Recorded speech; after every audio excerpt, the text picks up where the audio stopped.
السلام علیکم دوستو، آپ کے لیے ایک نیو ویڈیو لے کے آیا ہوں۔ ٹائٹل ہے اسرائیل دجال کا کیوں ویٹ کر رہا ہے اسرائیل، اور دجال کو کون دنیا سے مٹائے گا۔ تو چلیے ویڈیو اسٹارٹ کرتے ہیں، بنے رہیے ویڈیو میں، انشاءاللہ ملیں گے پھر۔ دجال کے بارے میں جو احادیث سے صحیحہ سے ہمیں معلومات پتہ چلتی ہیں، ایک تو یہ لفظ دجال جو ہے یہ دجل سے ہے۔ دجل کسے کہتے ہیں؟ فریب، دھوکہ، کہتے ہیں نا دجل کر رہا ہے، دجل۔ حدیث میں آتا ہے قرب قیامت میں دجال ظاہر ہوگا، اسے اللہ نے طاقتیں دی ہوں گی، بہت ساری قوتیں دی ہوں گی، زندہ کو مار دے گا اور مردے کو زندہ کر دے گا، اور وہ یہودیوں کی مدد کے لیے آئے گا۔ کس کی مدد کے لیے؟ اسرائیل کی۔ عجیب بات ہے کہ آج یہودی بھی دجال کا ہم سے زیادہ انتظار کر رہے ہیں۔ وہ اسے یہودیوں کے لیے نجات دہندہ سمجھتے ہیں، کیونکہ ان کی کتابوں میں پیشگوئیاں ہیں۔ اس سے محمد صلی اللہ علیہ وسلم کی صداقت کا بھی پتہ چلتا ہے کہ آپ صلی اللہ علیہ وسلم کی پیشگوئیاں ایسی پیشگوئیاں بھی ہیں جن کو غیر مسلم بھی تسلیم کرتے ہیں۔ اللہ نے پچھلے پیغمبروں کو اس کا وقت نہیں بتایا تھا کہ وہ کب ظاہر ہوگا، اس لیے حدیث میں آتا ہر پیغمبر نے اپنی امت کو اس سے ڈرایا ہے، اس کے فتنے سے بچنے کا حکم دیا ہے۔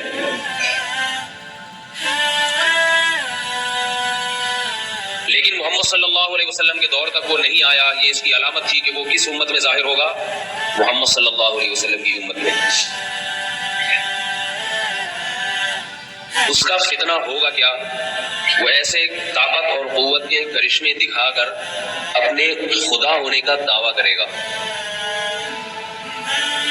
سمجھ رہے بات کو کہ نہیں سمجھ رہے؟ جو ظاہر پرست لوگ ہیں، اور ہوگا کانا۔ حدیث میں آتا ہے کہ خدا کانا نہیں ہو سکتا، اللہ تو عیب سے پاک ہے۔ یہ عجیب بات آپ کو بتاؤں کہ جو گمراہ لوگ ہوتے ہیں وہ کسی کی ایک صفت کو دیکھتے ہیں، اس کے ہزاروں عیوب کو نہیں دیکھتے۔ تو دجال کے طاقت اور قوت کو لوگ دیکھیں گے، لیکن اس کے عاجزی کو، اس کے کانے ہونے کو نہیں دیکھیں گے۔ لوگ کتنا بڑا عیب ہے تجھ میں، آپ نے فرمایا کہ تمہارا رب کانا نہیں ہو سکتا، اور اس کی پیشانی پر واضح لفظوں میں کافر لکھا ہوا ہوگا، کافر۔ یہ بھی علامت ہوگی کہ جھوٹا ہے، کذاب ہے، لیکن ظاہر پرست لوگ اس کی طاقت کو دیکھ کر اس پر ایمان لائیں گے۔ حدیث میں آتا ہے اس کے ایک طرف آگ ہوگی اور ایک طرف باغ ہوگا، جو اس پر ایمان لائے گا اس کو باغ میں داخل کرے گا، اور جو ایمان نہیں لائے گا اس کو آگ میں پھینک دے گا۔ آپ صلی اللہ علیہ وسلم نے فرمایا جو آگ ہے حقیقت میں وہ جنت کا باغ ہے، اور جو باغ ہے حقیقت میں وہ آگ ہے۔ آپ صلی اللہ علیہ وسلم نے فرمایا جمعہ کے دن سورہ کہف پڑھنے والا دجال کے فتنے سے محفوظ رہے گا۔ دجال آئے گا کیوں؟ یہودیوں کی مدد کے لیے۔ کس دور میں آئے گا؟ جس دور میں حضرت مہدی ظاہر ہوں گے۔ سمجھ رہے نہیں سمجھ رہے بات؟ اور دجال کو قتل کون کرے گا؟ مسلمانوں میں طاقت نہیں ہوگی دجال کو قتل کرنے کی، اس کی طاقت اور قوت کی بنا پر۔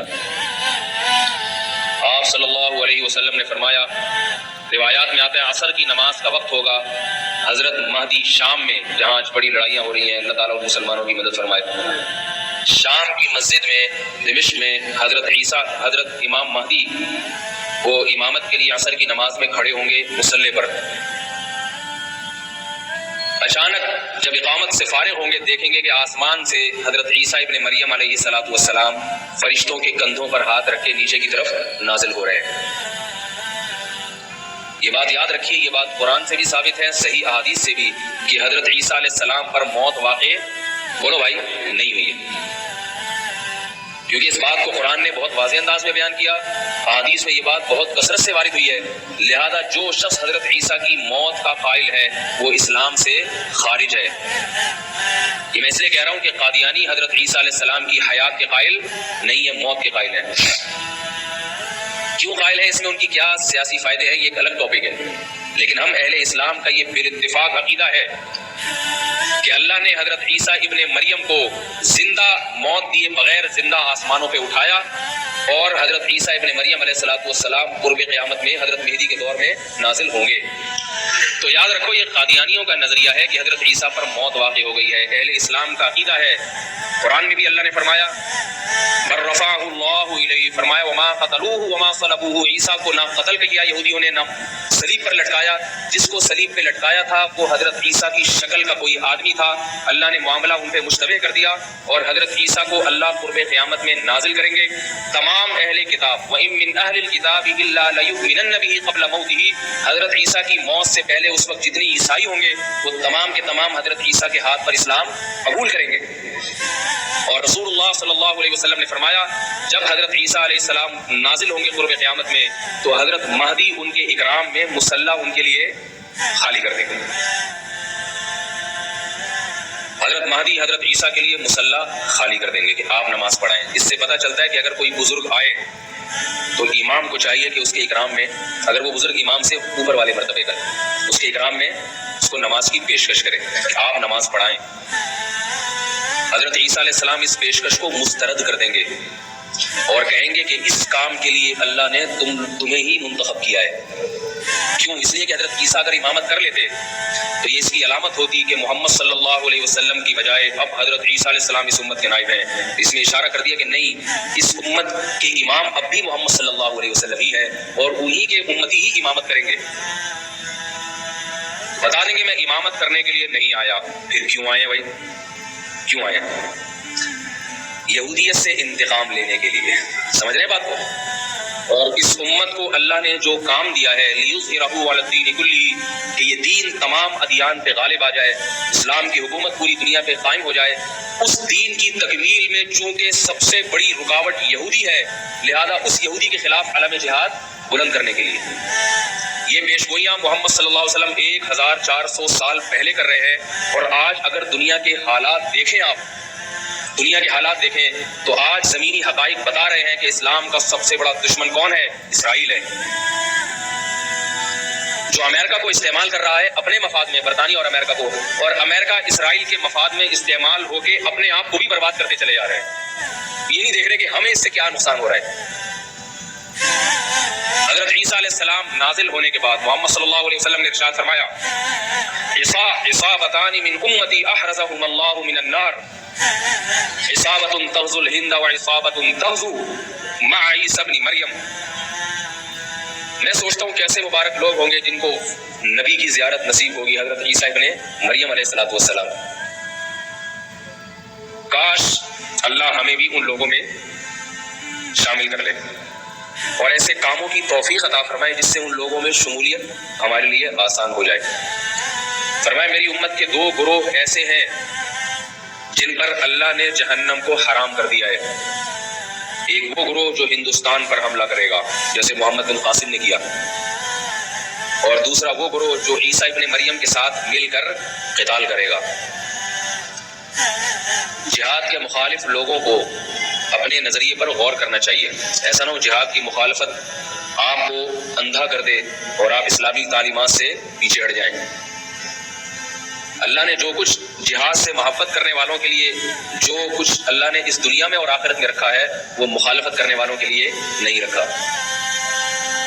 حضرت عیسیٰ علیہ السلام نازل ہو کر جہاد کریں گے اور حدیث میں آتا ہے کہ دجال کو قتل کریں گے۔ یہی وہ دور ہوگا جس میں یاجوج ماجوج ایک مخلوق ہے جس کا قرآن مجید میں تذکرہ ہے، بہت بڑی مخلوق ہے، بہت کثرت سے ہے۔ کسی وادی میں ان کو بند کیا تھا حضرت ذوالقرنین نے سیسا پلائی ہوئی دیواریں کھڑی کر کے یاجوج اور ماجوج کو وادیوں میں بند کر دیا۔ وہ وادیاں کہاں ہیں اس کا ہمیں نہیں، کوئی کہتے چین میں، کوئی کہتے دیواریں چین کے پیچھے، کوئی کہتے کہاں ہیں، ہمیں نہیں پتا کہاں ہیں۔ یہ سوال ہی فضول ہے، کہاں ہے؟ اللہ نے جہاں کرنا تھا وہاں کر دیا۔ حدیث میں آتا ہے جب یاجوج ماجوج اتنی کثرت سے اہل اسلام کو، انسانوں کو قتل کریں گے، حضرت عیسیٰ علیہ الصلوۃ والسلام بھی ان کے قتل کرنے سے عاجز آ جائیں گے، اللہ سے دعا مانگیں گے، اللہ سے دعا مانگیں تو اللہ ان کی دعا کو قبول کرے گا اور یاجوج ماجوج کو ہلاک کرے گا۔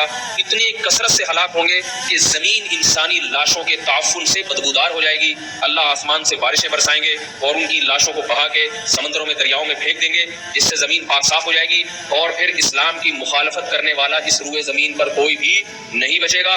محمد صلی اللہ علیہ وسلم نے ارشاد فرمایا کہ اس وقت حضرت عیسیٰ ابن مریم زمین کو ایسا انصاف سے بھر دیں گے، خنزیر کا خاتمہ کریں گے، سور کی نسل ختم کر دیں گے تاکہ کوئی سور کا گوشت اپنے پیٹ میں دوبارہ نہ اتار سکے۔ جو مسلمان یورپ میں رہتے ہیں اور وہ کہتے ہیں ہم سے خوراک ہمیں یہاں ملتا ہی سور کا گوشت ہے اور سور کے گوشت کی کوفتے برابر آ کے کھا رہے ہیں، ان کو میں یہ اللہ کا واسطہ دے کے کہتا ہوں کہ دیکھو سور کتنی گندی اور اتنی ناپاک چیز ہے کہ اللہ نے اس کی نسل کے خاتمے کے لیے ایک پیغمبر کا انتخاب کیا کہ اس کی نسل ختم کرتے ہو۔ اگر اس کے کھانے کی کچھ بھی گنجائش ہوتی تو حضرت عیسیٰ کی ذمہ داریوں میں سے یہ ذمہ داری نہ ہوتی کہ سور کی نسل کا خاتمہ کر دیں گے۔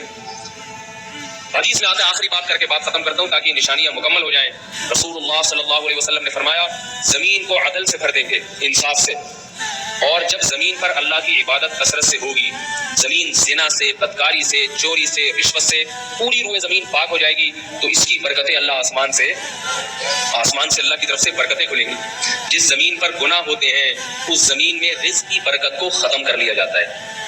آج پھلوں میں ذائقے ختم ہوتے چلے جا رہے ہیں، آج گندم میں ذائقہ ختم ہو گیا ہے۔ روٹی آپ پہلے دیکھیں بچپن میں ایسی خوشبودار روٹی، اب روٹی کا مزہ ہی نہیں ہے۔ آمدنوں میں برکت ختم، لاکھ 1.5 لاکھ روپے کما رہے ہیں، مہینے کے آخر میں پھر بھی روتے پھر رہے ہوتے پیسے نہیں۔ تو محمد صلی اللہ علیہ وسلم نے فرمایا جب زمین میں تقویٰ ہوگا اور اللہ کی عبادت ہوگی تو اللہ اپنی برکتیں کھول دیں گے، آسمان سے ایسا برکت والا پانی برسے گا، ایسی بارشیں ہوں گی زمین میں کہ آپ نے 2 مثالیں دی، ایک انگور کی اور ایک انار کی۔ فرمایا انگور اتنے بڑے بڑے پیدا ہوں گے کہ ایک انگور کے دانے کو نچوڑ کے کئی لوگ گلاس بھر بھر کے سیراب ہو جائیں گے، اس سے اتنے بڑے بڑے انگور پیدا ہوں گے۔ اور فرمایا انار اتنے بڑے بڑے پیدا ہوں گے کہ انار کے چھلکے کو لوگ سائبان کے طور پہ استعمال کریں گے۔ انار کا چھلکا باقاعدہ چھتریوں کی طرح بڑا ہوگا، انار کتنا بڑا ہوگا، اس کے دانے کتنے بڑے بڑے۔ یہ اللہ کی طرف سے انسانوں پہ رزق برسے گا۔ کیوں برسے گا؟ کہ انسان تقوی والی زندگی پر اور حلال والی زندگی پر آ جائے۔ یہ کام تو میرے بھائی حضرت عیسیٰ کے زمانے میں ہوگا اور انشاءاللہ ہو کے رہے گا۔ لیکن ہمارے زمانے میں اس سے پتہ ہمیں کیا سبق ملتا ہے کہ اللہ نے تقوی والی زندگی میں برکت رکھی ہے۔ حلال تھوڑا ہو اس میں برکت زیادہ ہے، حرام زیادہ ہو اس میں برکت ختم کرتی جاتی ہے۔ حرام خور آدمی کروڑوں روپے کما کے بھی اس کی پیٹ بھرتا نہیں ہے۔ اپنے ملکوں کے حکمرانوں کو دیکھ لو، کروڑوں کھربوں روپے کھا گئے مگر پھر بھی ان کا دل نہیں بھرتا، پیٹ اتنے سے ہے مگر جو ہوس ہے وہ سمندروں جیسی بڑی ہوئی ہے، خلاؤں جیسی بڑی ہوئی ہوس ہے، وہ کبھی ختم نہیں ہوتی۔ حلال آدمی کی خواہش اللہ تھوڑے سے میں پوری کر دیتے ہیں۔ تو اللہ تعالیٰ ہمیں ان خوش نصیبوں میں شامل کرے جو حضرت عیسیٰ ابن مریم کی زیارت کریں گے اور ان کے ساتھ مل کر لڑیں گے، اور اگر بالفرض یہ ہماری زندگی میں مقدر نہیں ہے تو اللہ ہمیں وہ کام کرنے کی توفیق عطا فرمائے جس کام کی تکمیل اللہ حضرت عیسیٰ کے ذریعے کریں گے، ان کاموں کی توفیق عطا فرمائے۔ تقوی اور طہارت والی زندگی کی اللہ ہمیں توفیق عطا فرمائے تاکہ ہمارے رزق میں بھی برکت ہو۔ سبحانک اللہ و بحمدک نشہد ان کوئی سوال پوچھے تو آپ